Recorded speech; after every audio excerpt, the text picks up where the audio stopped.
যৌবনকালে যেই বান্দা ইবাদত করে যৌবনকালকে কাটাইছে, সেই বান্দা যখন বৃদ্ধ হয়ে যায়, বৃদ্ধ হওয়ার কারণে ঠিক মতো কথা মনে রাখতে পারে না, ঠিক মতো খাইতে পারে না, মসজিদে আসতে পারে না, ঠিক মতো নামাজ আদায় করতে পারে না, ঘুমায়া থাকে, তাহাজ্জুদ পড়তে পারে না।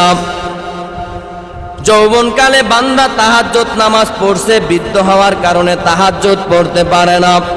ফেরেশতা তার আমলের মধ্যে ঘুম লিখতে যায়। আল্লাহ বলে, সাবধান, আমার বান্দার আমলের মধ্যে ঘুম লিখবে না। বৃদ্ধ আমি বানাইছি, চামড়া ডিল আমি বানাইছি।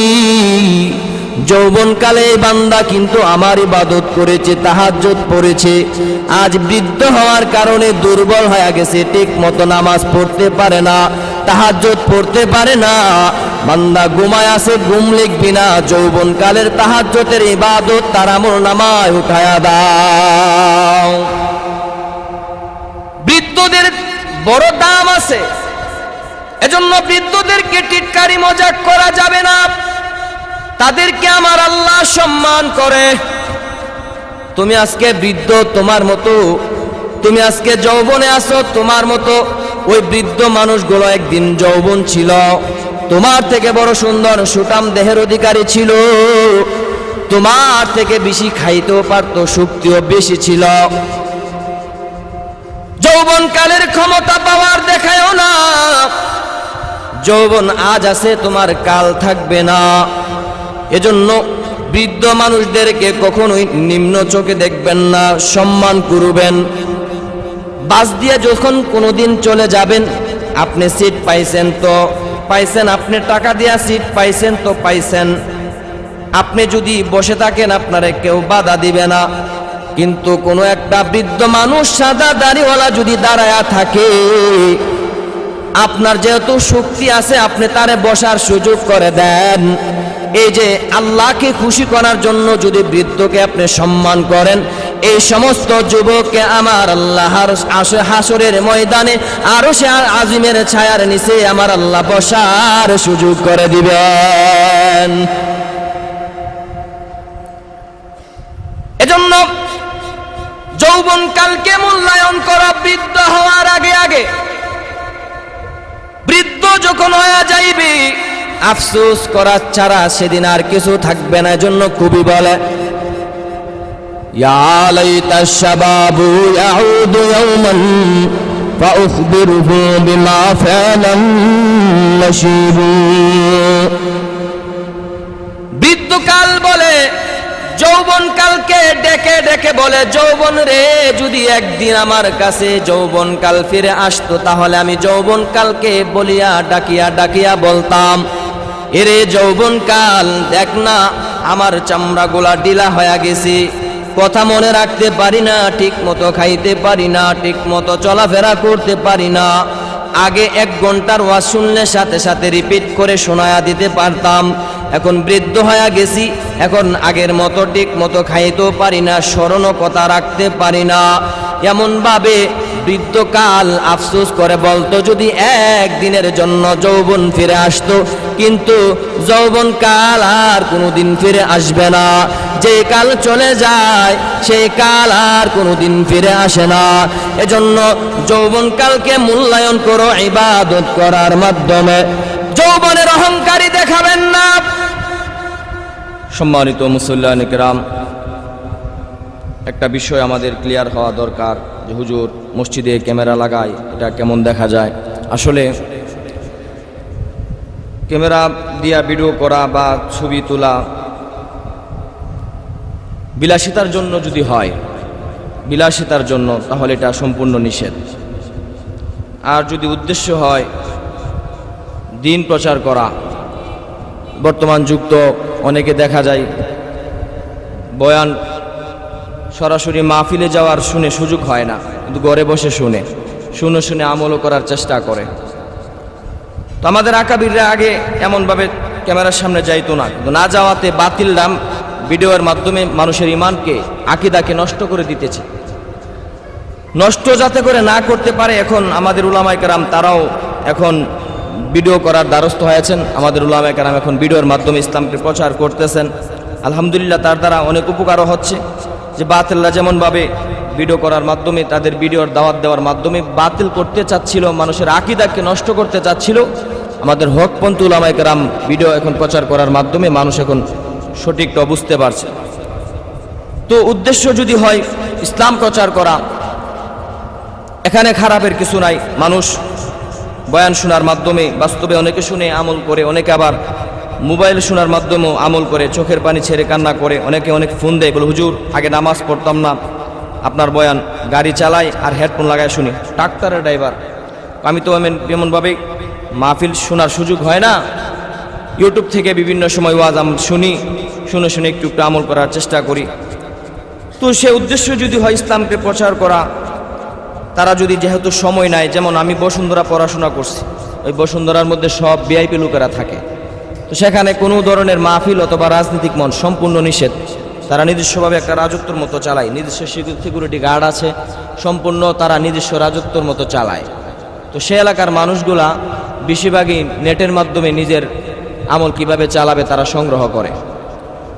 তো আমার বাবাজিরা, তো আল্লাহ পাক রব্বুল আলামিন আমরা যেন সব কিছু কাজকে আল্লাহর জন্য খুশি করার জন্য করতে পারে, সেই তৌফিক আমাদেরকে আল্লাহ দান করুন, সকল বলেন আমিন। তো বলতেছিলাম, 5টা জিনিসকে মূল্যায়ন করো, বিপরীত 5টা জিনিস আসার আগে আগে। এর মধ্য থেকে একটা হচ্ছে হায়াতাকা কবলা মাউতিক। তুমি তোমার হায়াতি জিন্দিগিকে মূল্যায়ন করো মৌত আসার আগে আগে। গতকাল রাত্রে আপনারা জানাজার নামাজ পড়েছেন, হয়তো তিনার হায়াত শেষ হয়ে গেছে, তিনি বিদায় নিয়েছেন। এমনভাবে একদিন করে আমি আপনি সকলেই বিদায় নেব, এর মধ্যে কোনো সন্দেহ নাই। ইহুদি বলেন, খ্রিস্টান বলেন, বুদ্ধ বলেন, নাসারা বলেন, তারা যেমনভাবে জন্মকে বিশ্বাস করে, মৃত্যুকে বিশ্বাস করে, কারণ তারা নিজ চোখে তা দেখে।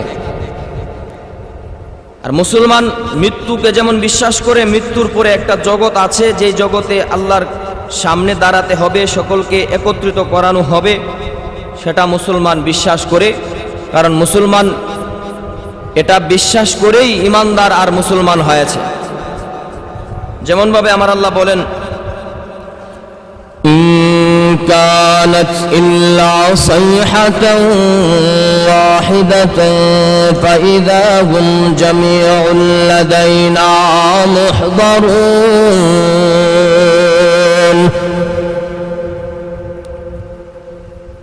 আল্লাহ পাক রব্বুল আলামিন বলেন, মুমিন মৃত্যুর পরে সকলকে একদিন উপস্থিত করানো হবে। উপস্থিত আমার আল্লাহ সবাইকে করবেন। 500 টাকা দিয়া জনগণ যখন রাজনীতিক কোনো সভা করে, টাকা দিয়া উপস্থিত করতে হয়। আল্লাহ বলে, বান্দারে আমি যেদিন তোমাদেরকে উপস্থিত করব, ফেরেশতাদের মাধ্যমে তোমাদেরকে ধরে ধরে আনা হবে না, শুধু আমার ফেরেশতা ইসরাফিলকে বলবো, সিংহায় তুমি ফুৎকার দাও। তিনি আওয়াজ করবেন, মাত্র বিকট একটা আওয়াজ করবেন সিংহার ফুৎকারের মাধ্যমে। এই আওয়াজের মাধ্যমে আল্লাহ বলেন, এই আওয়াজের মাধ্যমে আমি আল্লাহ তাআলা সকলকে আমি আল্লাহর সামনে উপস্থিত করায় দেব। বলেন সুবহানাল্লাহ। আল্লাহ বলেন, ফালইয়াউমা লা তুযলামু নাফসুন শাইআন ওয়া লা তুজজাউনা ইল্লা মা কুনতুম তা'মালুন। ফালইয়াউমা লা তুযলামু, সেদিন কোনো জুলুম করা হবে না। একত্রিত করব, প্রত্যেকের তার আমলনামা বুঝায়া দেওয়ার জন্য একত্রিত করব। যা বান্দা সেদিন আমল করবে পাই টু পাই, সেদিন তার পাওনা সে বুঝে পাবে, কোনো ধরনের জুলুম তাকে করা হবে না। তো আমার বাবাজিরা, মৃত্যুর স্বাদ একদিন আপনাকে আমাকে গ্রহণ করতে হবে। তো আল্লাহর নবী বলে, হায়াতাকা কবলা মাউতিক, তুমি তোমার হায়াতি জিন্দিগিকে মূল্যায়ন করো মউত আসার আগে আগে। 2 নাম্বার হলো ও শাবাবাকা কবলা হারামিক, তুমি তোমার যৌবন কালকে মূল্যায়ন করো বৃদ্ধ হওয়ার আগে আগে। আমার বাবাজিরা, আল্লাহর কাঠগড়ার সামনে প্রত্যেকটা মানুষকে 5টা হিসাব দিতে হবে। এর মধ্য থেকে 1 নাম্বার হিসাব হলো হায়াতের হিসাব, 2 নাম্বার হিসাব হলো যৌবনকালের হিসাব, 3 নাম্বার হিসাব হলো মাল যে কামাই করেছো, কোন পথে তুমি কামাই করেছো তার হিসাব, 4 নাম্বার হলো তুমি যে মাল ব্যয় করেছো কোন পথে ব্যয় করেছো তারও হিসাব দিতে হবে। মন গড়া মত খরচ করবেন, আমার আল্লাহর কাঠ গড়ার সামনে দ্বারা হিসাব দিতে হবে না, না বিষয়টা এমন নয়।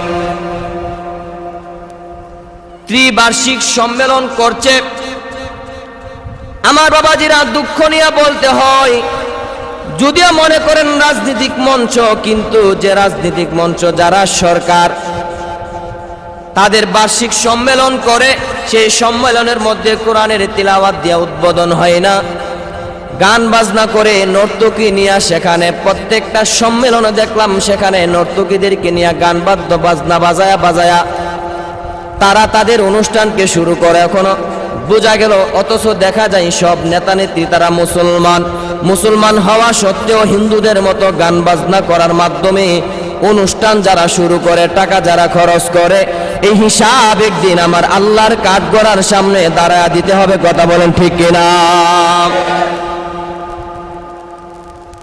কোন পথে ব্যয় করছেন হিসাব দিতে হবে। কোন ছেলেকে বিবাহ করালে অথবা মেয়েকে বিবাহ দিলে গান বাজনা দ্রব্যযন্ত্র বড় বড় বক্স বাজায়, নর্তকী আনিয়া এমন ভাবে গানের আসর আয়োজন করে, তুমি যে হারাম পথে খরচ করেছো এটার জন্য একদিন হিসাব দিতে হবে। 5 নাম্বার হিসাব আমার আল্লাহর কাঠগড়ার সামনে দাঁড়ায় দিতে হবে। যা জানছিলা তা অনুযায়ী তুমি আমল করছিলানি, যা জানতা তা তুমি এমন ভাবে মানছো কিনা। আমার বাবাজিরা 5টা হিসাব আমাদের সকলকে একদিন আল্লাহর কাঠগড়ার সামনে দিতে হবে। যৌবনকালের হিসাব দিতে হবে, যৌবনকালের হিসাব দিতে হবে। যৌবনকালের ইবাদতের আল্লাহর কাছে বড় দাম। যৌবনকাল আমার আল্লাহ দিয়েছেন রং তামাশায়, খেল তামাশায়, আর মেয়েদের পিছনে ঘুরে ঘুরে কাটাইবার জন্য আমার আল্লাহ দেয় না। যৌবনকালের ইবাদত আমার আল্লাহর কাছে বড় দাম।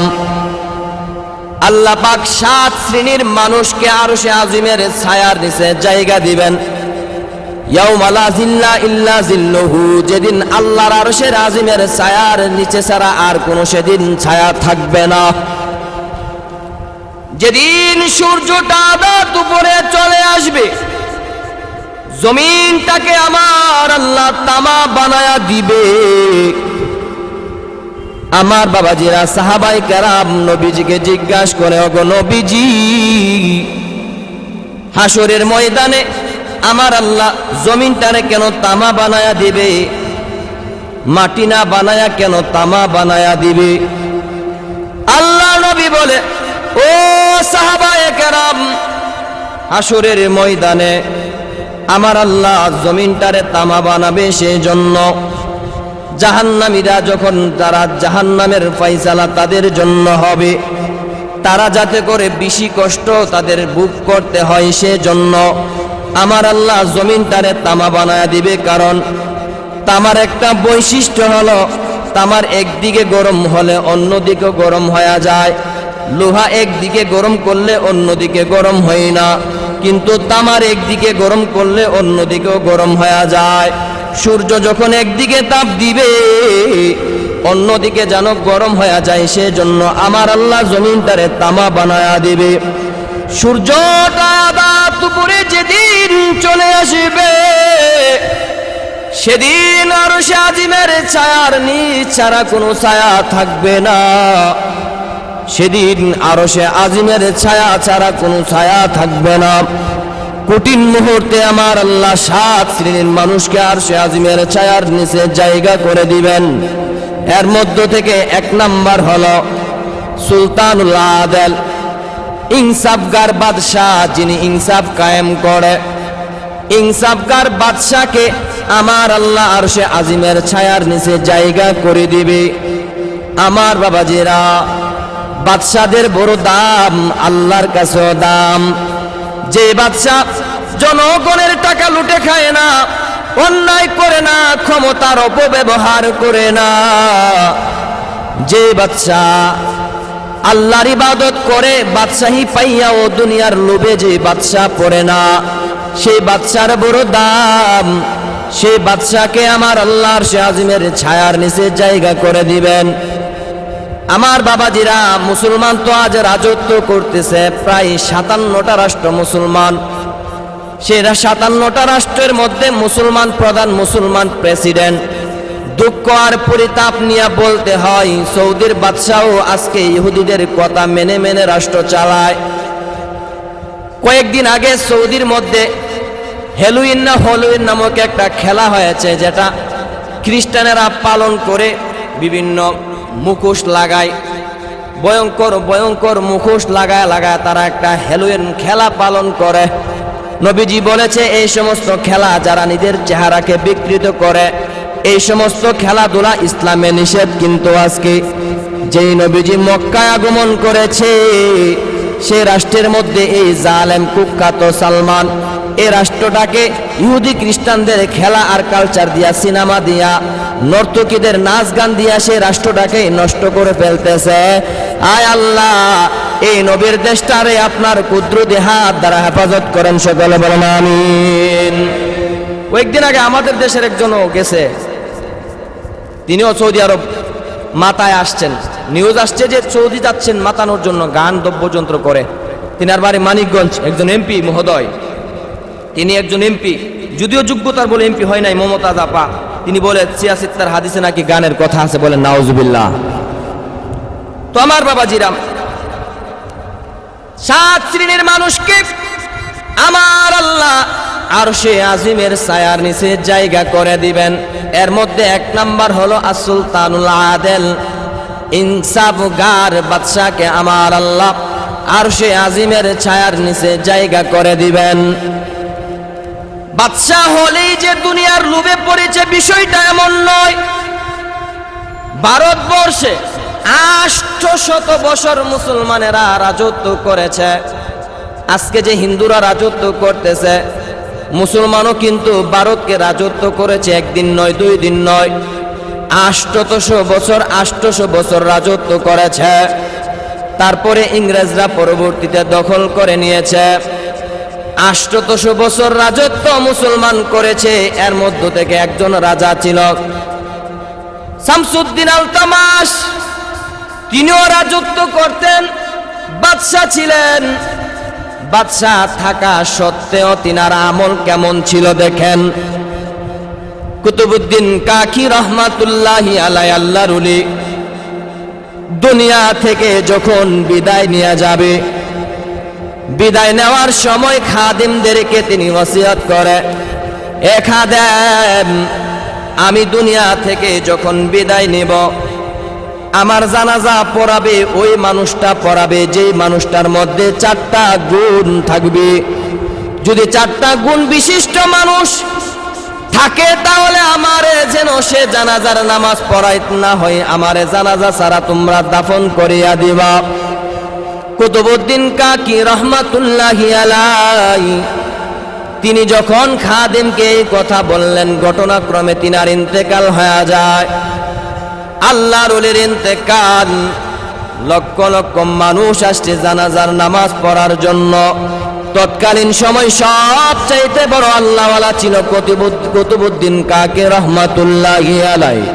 তিনি যখন ওসিয়ত করে গেলেন, সবাই আসছে জানাজার নামাজ পড়ার জন্য, কিন্তু কেউ সামনে আসে না। তিনার খাদেম ঘোষণা করে দিলেন, হ্যাঁ, মজমার মধ্যে এমন কেউ আসুনি, যদি এমন 4 গুণ বিশিষ্টওয়ালা ব্যক্তি থাকেন তাহলে তিনি আসবেন নামাজ পড়ানোর জন্য, না হয় কিন্তু তিনার জানাজা সারা দাফন করতে তিনি ওসিয়ত করে গেলেন। 4 গুণ বিশিষ্টের মধ্যে 1 নাম্বার গুণ হলো যিনি বালেগ হওয়ার পর থেকে কোনো দিন কোনো বেগানা মহিলা দেখে নাই। 2 নাম্বার তার গুণ হবে যিনি কোনোদিন আসরের আগে 4 রাকাত সুন্নত ছাড়ে নাই। 3 নাম্বার গুণ হবে যিনি কোনোদিন তাহাজ্জুদের নামাজ ছাড়ে নাই, যিনি কোনোদিন তাহাজ্জুদের নামাজ ছাড়ে নাই। আর যে বান্দার কোনোদিন বালেগ হওয়ার পর থেকে তাকবীরে উলা ছুটে নাই, এ 4 গুণ বিশিষ্ট যে বান্দার ভিতরে থাকবে সে যেন আমার পীর সাহেব হুজুরের জানাজার নামাজ পড়ায়া দেয়। আগায় না এমন মানুষকে যিনি বালেগ হওয়ার পরে তাকবীরে উলা ছুটে নাই, আসরের আগে যে আসরের নামাজ না, আসরের আগে 4 রাকাত সুন্নত ছুটে নাই, এমন গুণ বিশিষ্টওয়ালা মানুষকে কেউ তো সামনে আসে না। খাদেমে ডাক দেয়া বলে, আসো না কেন? আমার পীর সাহেব বলেছে তিনি এলহামের মাধ্যমে কথা বলেন, মন গরামত কথা বলে না। অবশ্যই মজমার মধ্যে কেউ আছে, সামনে আসেন, দেরি করবেন না, আসিয়ার না জানাজার নামাজ পড়ায়া দেন।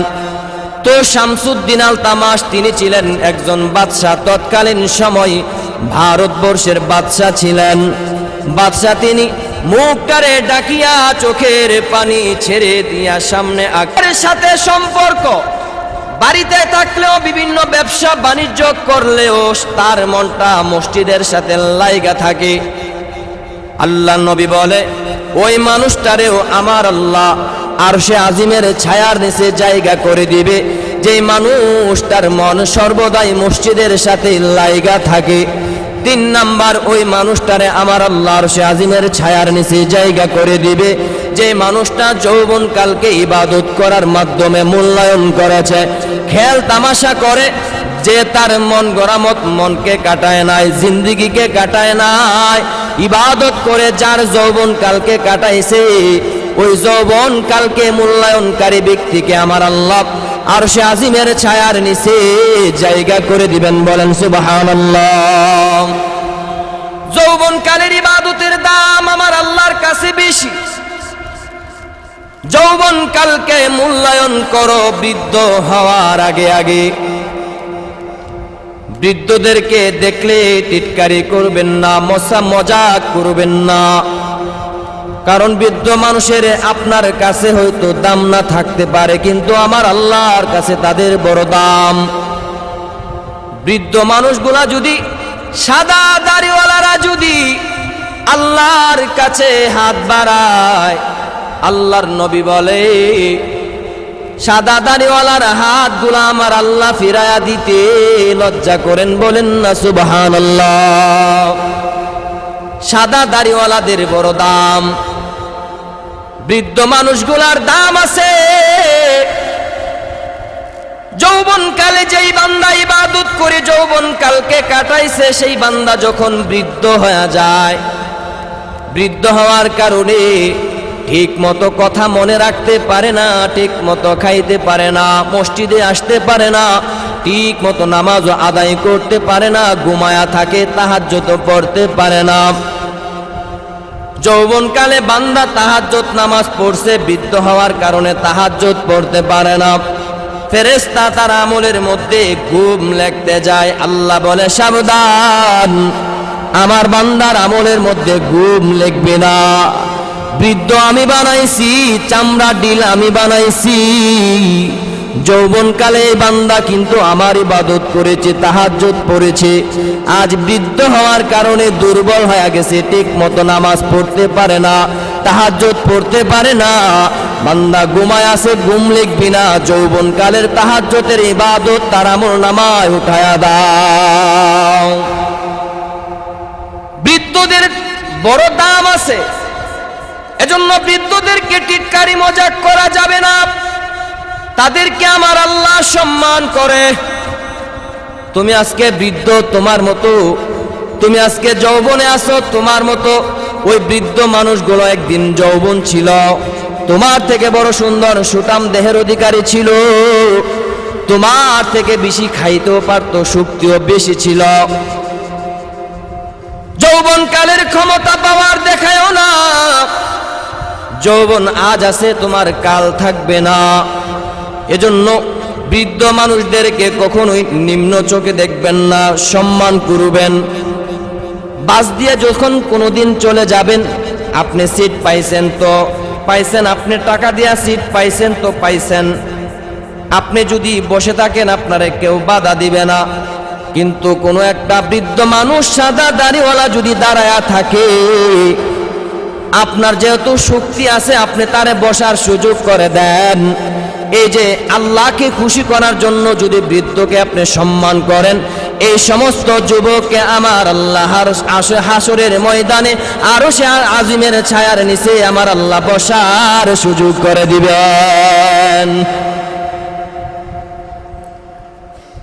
এজন্য যৌবনকালকে মূল্যায়ন করা, বৃদ্ধ হওয়ার আগে আগে।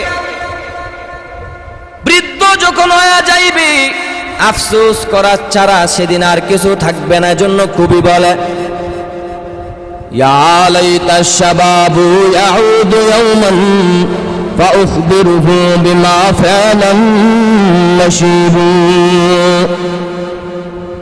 বৃদ্ধকাল বলে, যৌবনকালকে ডেকে ডেকে বলে, যৌবন রে যদি একদিন আমার কাছে যৌবনকাল ফিরে আসতো, তাহলে আমি যৌবনকালকে বলিয়া ডাকিয়া ডাকিয়া বলতাম, এরে যৌবনকাল দেখ না আমার চামড়াগুলা ঢিলা হয়ে গেছে, কথা মনে রাখতে পারি না, ঠিক মতো খাইতে পারি না, ঠিক মতো চলাফেরা করতে পারি না। আগে 1 ঘন্টার ওয়াজ শুনলে সাথে সাথে রিপিট করে শোনায়া দিতে পারতাম। এখন বৃদ্ধ হয়ে গেছি, এখন আগের মতো ঠিক মতো খাইতেও পারি না, স্মরণও কথা রাখতে পারি না। এমনভাবে বৃদ্ধকাল আফসোস করে বলতো, যদি একদিনের জন্য যৌবন ফিরে আসতো। কিন্তু যৌবনকাল আর কোনোদিন ফিরে আসবে না। যে কাল চলে যায় সেই কাল আর কোনোদিন ফিরে আসে না। এজন্য যৌবনকালকে মূল্যায়ন করো ইবাদত করার মাধ্যমে। যৌবনের অহংকারী দেখাবেন না, সুন্দর চেহারার সুন্দর বুড়ির অহংকার দেখাবেন না। একদিন তোমার সুন্দর বুড়ি ঢিলা হয়ে যাবে, দেখতে বিশ্রী হয়ে যাবে। যেই সুন্দর চেহারা দিয়া, ও বোন তুমি আজকে টিভির সামনে, পর্দার সামনে গিয়া, জনগণের সামনে গিয়া মানুষকে আজকে বিনোদন দিচ্ছ, একদিন তোমার যৌবনকালের হিসাব তোমাকে দিতে হবে। যেদিন তোমার নাকটারে পোকামাকড় খাবে, যেদিন তোমার এত সুন্দর চোখটারে পোকা খাবে, এত সুন্দর চেহারাটারে একদিন পোকা খাবে। সুন্দর সুন্দর হাত পা তোমার ছিল, একদিন সব পোকা খেয়ে ফেলবে। কবরে রাখার পরে কোনো মানুষ কি আমানত থাকে নাকি? সব একদিন খেয়ে ফেলে। আপনার চাইতে আমার চাইতে শক্তিধর, কত ক্ষমতাধর, কত সুন্দর বডিওয়ালা। এজন্য মাঝে মাঝে কবরের কাছে গিয়া গিয়া তাকায়া দেখবেন যে তারাও তো আমার মতো সুঠাম দেহের ছিল, ক্ষমতাধর ছিল, সম্মানী ছিল। আমার চাইতে তারা সব দিক দা বড় ছিল। কোথায়? আজকে তো এমন ভাবে কবরের নিচে শুয়ে আছে। কবরে গেলে দেখবেন আমার চাইতে আপনার চাইতে সম্মানীরা এখানে শুয়ে আছে। তো অহংকার দূর হবে, কিছুটা হলেও দূর হবে। সুন্দর বডির সুন্দর চেহারার মূল্যায়ন করতে গিয়া অহংকার করা যাবে না। তু অশাবাবাকা ক্বাবলা হারামিক, তুমি তোমার যৌবনকালকে মূল্যায়ন করো বৃদ্ধ হওয়ার আগে আগে। 3 নাম্বার, তুমি তোমার অসিহাতাকা ক্বাবলা সুকুমিক, তুমি তোমার সুস্থতার জিন্দেগিকে মূল্যায়ন করো অসুস্থ হওয়ার আগে আগে। আজকে সুস্থ আছেন, 5 ওয়াক্ত নামাজ মসজিদে আসিয়া আসিয়া পড়তে পারেন, এমন একটা সময় আসবে বিছানায় পড়ে যাবেন, সেদিন মনে চাইলেও আর আপনি মসজিদে আসিয়া আসিয়া নামাজ পড়তে পারবেন না। সেদিন গজব আসবে, করোনার মহামারীর মতো আরো বড় বড় গজব আসবে। দেখেন না, করোনার কারণে আপনি মসজিদে আসতে চাইছেন, কিন্তু আপনার রাষ্ট্র আসতে সুযোগ দেয় না। তো আজকে সুযোগ আছে, মসজিদে আসি আপনি ইবাদত করে লন। আপনার সুস্থতার জিন্দেগিকে মূল্যায়ন করেন অসুস্থ হওয়ার আগে আগে। আমার বাবাজিরা, 4 নাম্বার, আল্লাহর নবী বলে তুমি তোমার অবসর জিন্দেগিকে ওয়াফিরাগাকা কবলা শুগুলিক, তুমি তোমার অবসর জিন্দেগিকে মূল্যায়ন করো ব্যস্ততা হওয়ার আগে আগে। আজ অবসর আছেন, বেশি বেশি করে ইবাদত করে লন। এমন একটা সময় আসবে ব্যস্ততা বেড়ে যাবে, ইবাদত করতে চাইলেও বেশি ইবাদত করতে পারবেন না। ইবাদত করতে হলেও আপনাকে একটা স্বাধীন সময় লাগবে, অবসর সময় লাগবে। রাত্রে নামাজ পড়তে চাইলে আপনাকে অবসর সময় লাগবে। এজন্য আল্লাহর নবী বলে ওয়াফিরাগাকা কবলা শুগুলিক, তুমি তোমার অবসর জিন্দেগিকে মূল্যায়ন করো ব্যস্ততা হওয়ার আগে আগে। 5 নাম্বার হলো আল্লাহর নবী বলে ওয়াগিনাকা কবলা ফাকরিক, তুমি তোমার ধনাঢ্য জিন্দেগিকে মূল্যায়ন করো ফকির হওয়ার আগে আগে। আজকে টাকা আছে, কাল হয়তো টাকা নাও থাকতে পারে। তুমি তোমার ধনাঢ্য জিন্দেগিকে মূল্যায়ন করো সঠিক পথে খরচ করে, দান খয়রাত করার মাধ্যমে, সঠিকভাবে খরচ করার মাধ্যমে তুমি তোমার ধনাঢ্য জিন্দেগিকে মূল্যায়ন করো। গুনাহের কাজে লিপ্ত, গুনাহের কাজে, এমন কাজে কোনো টাকা খরচ করা যাবে না। আজকে টাকা আছে, নেক কাজে খরচ করে। আল্লাহর নবী বলে তুমি তোমার ধনাঢ্য জিন্দেগিকে মূল্যায়ন করো। সকাল বেলার ধনীরে তুই ফকির সন্ধ্যাবেলা। আজ টাকার মালিক, কাল হয়তো আপনি টাকার মালিক নাও থাকতে পারেন। আজকে টাকা আছে, দান করার মাধ্যমে নেক কামাই করে লন। এক সময় আসবে টাকা দান করতে মন চাইবে, কিন্তু টাকা আপনার শর্ট থাকবে, দিতে পারবেন না। তো আল্লাহর নবী বলেন তুমি তোমার ধনাঢ্য জিন্দেগিকে মূল্যায়ন করো ফকির হওয়ার আগে আগে। আমার বাবাজিরা, এজন্য আল্লাহ পাক রব্বুল আলামিন বলে আমার রাস্তায় খরচ করো। মুত্তাকিন তো তারা যারা নামাজ পড়ার পাশাপাশি আমি আল্লাহর রাস্তায় খরচ করে। আল্লাহ বলেন মুত্তাকিন তো তারা আল্লাযীনা ইউমিনুনা বিল গায়ব ওয়া ইউকিমুনাস সালাতা ওয়া মিম্মা রাযাকনাহুম ইউনফিকুন। মুত্তাকিন তো তারা যারা গায়েবের উপর ঈমান আনে, অবসর থাকে না, বসে থাকে না, নামাজও কায়েম করে, নামাজ পড়েও এটার উপর বসে থাকে না। ইউনফিকুনা মিম্মা রাযাকনা ওয়া মিম্মা রাযাকনাহুম, এবং আল্লাহর রাস্তায় খরচ করে। যা কিছু আমি আল্লাহ তাআলা রিজিক দিয়েছি তা থেকে আমি আল্লাহর রাস্তায় খরচ করে, তারাই তো প্রকৃত মুত্তাকি। আমার বাবাজিরা, দান খয়রাত করার মাধ্যমে নিজের জিন্দেগিকে মূল্যায়ন করার কথা আল্লাহর নবী বলতেছেন। যাদের জাকাত আসছে, জাকাত ফরজ হিসাব করে করে জাকাত আদায় করেন, না হয় একদিন আপনার এই জাকাতের মাল আপনার সাপ বানায়া দেওয়া হবে। সেই সাপ আপনার কপালের মধ্যে এমন ভাবে সুবল দিতে থাকবে আর বলবে দুনিয়ার জমিনে সম্পদ থাকা সত্ত্বেও, জাকাত তোমার উপর ফরজ থাকা সত্ত্বেও কেন তুমি জাকাত আদায় করলা না। আল্লাহ নবী বলে ওই দিনটা আসার আগে আগে তুমি তোমার জিন্দেগিকে মূল্যায়ন করো, তুমি তোমার ধনাঢ্য জিন্দেগিকে মূল্যায়ন করো দান খয়রাত করার মাধ্যমে। আল্লাহ নবীর সাহাবায়ে কেরাম এই সমস্ত হাদিস শুনে শুনে কি পরিমাণ তাদের দানের হাত ছিল, দানের হাত তারা কেমন ভাবে প্রসারিত করে দিলেন। আল্লাহর নবীর কাছে একজন আসলেন, ওগো নবীজি, আমি তো পেটের মধ্যে আমার খিদা, খাইতে পারতেছি না, কিছু দেন না খাওয়ার জন্য। দেখেন সাহাবায়ে কেরাম কি পরিমাণ দানের প্রতি তাদের উৎসাহ ছিল, হাদিসের প্রতি তারা কেমন ভাবে আমলের জন্য উৎসাহিত ছিল। আল্লাহর নবীর কাছে যখন কেউ যাইতেন তো নবীজি তাদেরকে ফিরায়া দিতেন না, নবীর কাছে থাকলে দিতেন, না থাকলে তিনি ইমুক সাহাবীর কাছে যাও, তমুক সাহাবীর কাছে যাও, তিনি এমন ভাবে পাঠায়া দিতেন। তো নবীজি গরিব ছিলেন বলা যাবে না, গরিবতাকে নবীজি পছন্দ করতেন। অনেকে বলে নবীজি গরিব ছিলেন না, আমার নবীর কাছে কেউ গেছে আর সেই মানুষটারে নবীজি খালি হাতে দিয়েছে এমন নয়। নবীজি গরিব ছিলেন না, কিন্তু গরিবতাকে নবীজি পছন্দ করতেন। গরিব তো কারা? যারা অন্যের থেকে হাত পেতে পেতে নিজের পেট চালায়। নবীজি তো এমন ছিলেন না। তিনারে আমার আল্লাহ ওই যে উহুদ পাহাড় স্বর্ণ বানায়া দিতে চাইলেন, তিনি গ্রহণ করলেন না। সেই নবী কোনোদিন গরিব হতে পারেন না। তো আমার বাবাজিরা, আল্লাহর নবীর কাছে সাহাবী যখন আসলেন, নবীর কাছে উপস্থিত কিছু নাই। নবী বললেন যাও। সাহাবীদের মধ্যে ধনী ব্যক্তি ছিলেন হযরত উসমান রাদিয়াল্লাহু তাআলা আনহু, তিনার কাছে পাঠায়া দিলেন, যাও আমার সাহাবী উসমানের কাছে যাও। ওই সাহাবী গেলেন, উসমান রাদিয়াল্লাহু তাআলা আনহুর কাছে গেলেন। ওগো আল্লাহর নবীর সাহাবী, আল্লাহর নবী আমাকে আপনার কাছে পাঠাইছেন, আপনি কিছু আমারে দান করেন। আমার পেটের মধ্যে অনেক খিদা, আমি কিছু খাওয়ার জন্য আপনি আমারে কিছু দান করেন। উসমান রাদিয়াল্লাহু তাআলা আনহু বলে, সিরিয়া থেকে আমার উটের কাফেলা আসতেছে, মাল নিয়ে আসতেছে, তুমি ওই মালগুলা আসলে কিছু মাল নিয়ে যাইও। আমার বাবাজিরা, ঘটনাক্রমে তিনার 100 উট বোঝাই করে সিরিয়া থেকে মাল নিয়ে আসছে। আসার পরে আল্লাহর নবীর সম্মানার্থে ওই ব্যক্তিটারে উসমান রাদিয়াল্লাহু তাআলা আনহু বলেন, যাও, যেই উটটা বোঝাইটা তোমার কাছে পছন্দ লাগে তারে তুমি তোমার বাড়ির মধ্যে নিয়ে যাও, তোমার আমি দান করে দিলাম।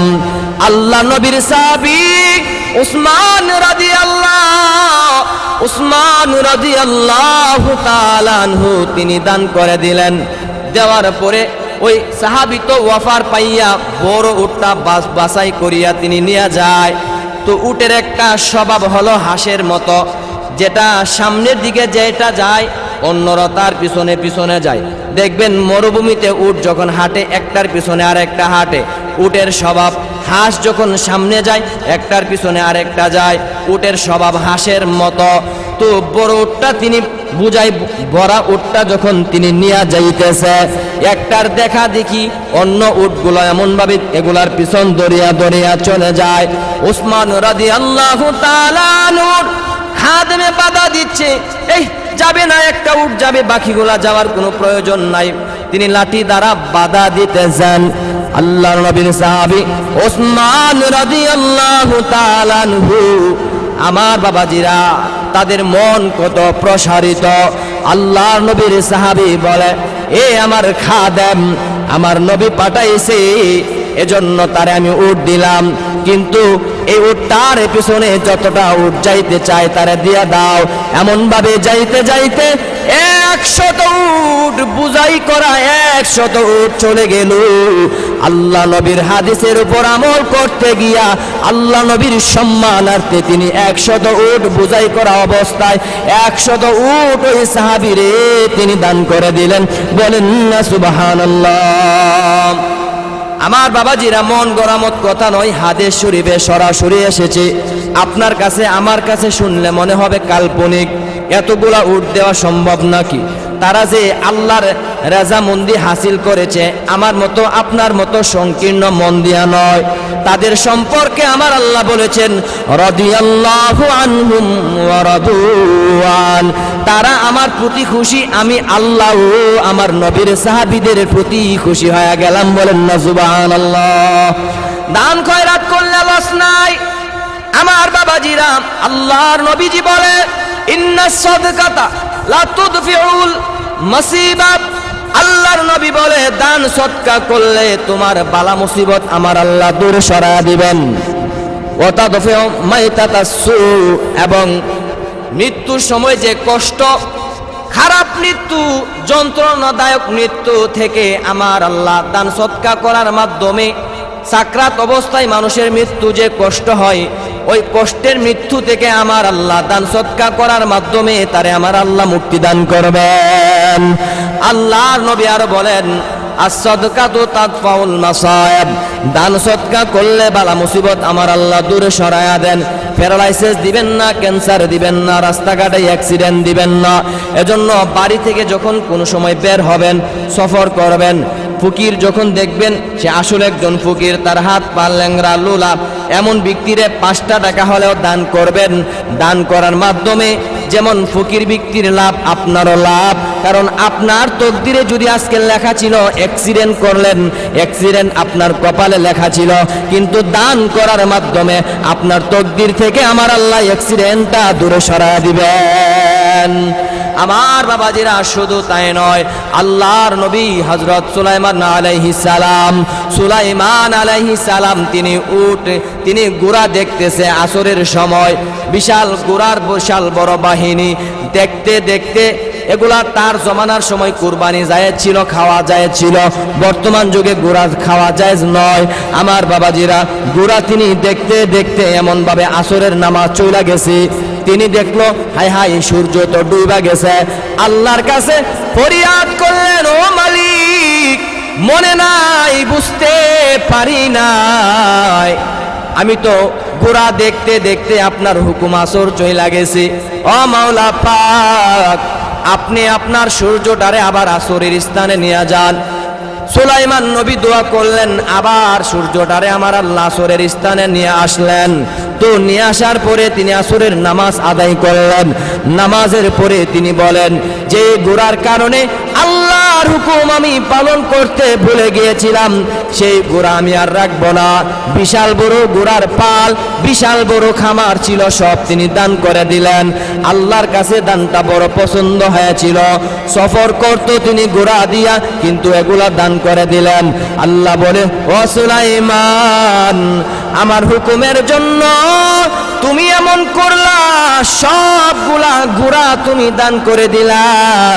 যাও, আজকে থেকে তোমারে আমি কুরসি সুলাইমানি তোমারে দান করলাম। যে সুলাইমানি আমার আল্লাহ এমন এক কুরসি তিনারে দান করলেন যে সকালবেলা এমন কুরসির উপর বসিয়া সকালবেলা তিনি 1 মাসের রাস্তা যাইতে পারতেন, আবার সন্ধ্যাবেলা 1 মাসের রাস্তা তিনি যাইতে পারতেন। আল্লাহ বুঝাইতে চান, আমার জন্য তুমি ঘোড়াগুলা দান করে দিলা, এখন তোমার চলার জন্য আমি আল্লাহ তোমাকে এমন সিংহাসন দান করলাম যেটা একদিনে 2 মাসের রাস্তা অতিক্রম করতে পারে। জোরে বলেন না সুবহানাল্লাহ। এজন্য আল্লাহ বলেন, লান তানালুল বিররা হাত্তা তুনফিকু মিম্মা তুহিব্বুন। আমি আল্লাহর রাস্তায় যারা খরচ করবা, মুহাব্বতের জিনিসটা আল্লাহর রাস্তায় খরচ করবা। অনেকে মসজিদের দান বাক্সে টাকা দান করে, যেটা চলে না, ফারা টাকা চালায়া দেয়। না, ফারা টাকা দান করলে ফারা সওয়াব পাইবেন, সাবধান। আল্লাহ বলে, তুমি ততক্ষণ পর্যন্ত পরিপূর্ণ ওই নেকটা পাইবা না যতক্ষণ পর্যন্ত তোমার মুহাব্বতের বস্তুটা আমি আল্লাহর রাস্তায় দান করবা না। আল্লাহ বলেন, ওমা তুনফিকু মিন শাইইন ফাইন্নাল্লাহা বিহি আলীম।